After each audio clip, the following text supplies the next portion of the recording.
Salut à tous et bienvenue sur notre chaîne iMyPhone français, j'espère que vous avez la forme. Aujourd'hui on va voir pourquoi votre iPhone rame après la mise à jour vers iOS 18 et surtout comment la réparer rapidement pour retrouver un iPhone fluide et performant. Vous êtes prêts? C'est parti. Mais bien sûr avant cela n'hésitez pas à liker la vidéo, de la partager avec vos amis et de vous abonner à la chaîne si ce n'est pas le cas et activer la cloche pour être notifié de chaque nouvelle vidéo et sur ce on passe directement au vif du sujet. Dans cette première partie on va voir pourquoi votre iPhone est lent après une mise à jour majeure comme iOS 18. Premièrement, le stockage de l'iPhone est saturé. Si votre iPhone est rempli de photos, vidéos et applications, le système iOS 18 a du mal à fonctionner correctement. Un stockage saturé ralentit les performances globales. Deuxièmement, la RAM de l'iPhone est saturée. Lorsque vous ouvrez plusieurs applications à la fois, votre iPhone utilise toute sa mémoire vive RAM. Le résultat, votre iPhone devient lent et même les actions simples prennent énormément de temps. Troisièmement, votre iPhone surchauffe. Après une mise à jour, votre iPhone utilise plus de ressources pour s'adapter aux nouvelles iOS, ce qui peut entraîner une surchauffe. Un iPhone qui chauffe trop, c'est un iPhone qui rame. Quatrièmement, l'iOS 18 présente des bugs. Comme toutes les nouvelles versions d'iOS, iOS 18 peut avoir des bugs ou des incompatibilités avec certaines applications. Heureusement, des solutions existent pour contourner tout ça. Maintenant, dans cette deuxième partie, on va voir comment réparer votre iPhone qui rame. La première solution, c'est nettoyer votre iPhone. Commencez par libérer de l'espace, supprimer les photos, vidéos et applications inutiles. Vous pouvez aussi vider le cache des applications pour gagner de la place. Deuxièmement, fermez les applications inutiles. Pour éviter de saturer la RAM, fermez les applications que vous n'utilisez pas. Faites un swipe vers le haut pour voir toutes les applications ouvertes et glissez vers le haut pour les fermer. Troisièmement, réinitialisez tous les réglages. Si rien ne fonctionne, réinitialisez tous les réglages de l'iPhone.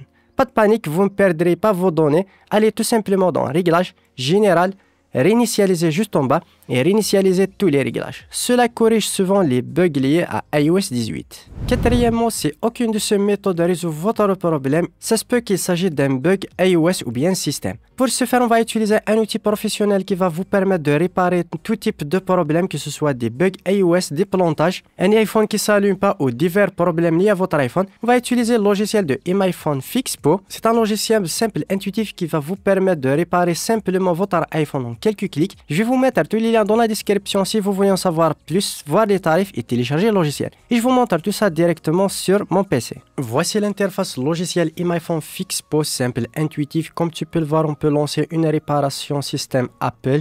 Pour la plupart des problèmes iPhone bloqués sur le logo Apple, mode de récupération, un iPhone qui ne s'allume pas et des petits bugs iOS. Vous pouvez entrer en mode de récupération ou bien sortir en mode de récupération qui est une fonction gratuite de logiciel, réinitialiser votre appareil, mise à jour et rétrogradation et aussi faire une sauvegarde et une restauration de données. Pour notre cas, on va connecter notre iPhone tout simplement avec les câbles USB. On va cliquer sur oui juste ici. Comme tu peux le voir, il va reconnaître l'iPhone automatiquement. On va cliquer sur réparer. Vous avez deux modes de réparation, standard avancé.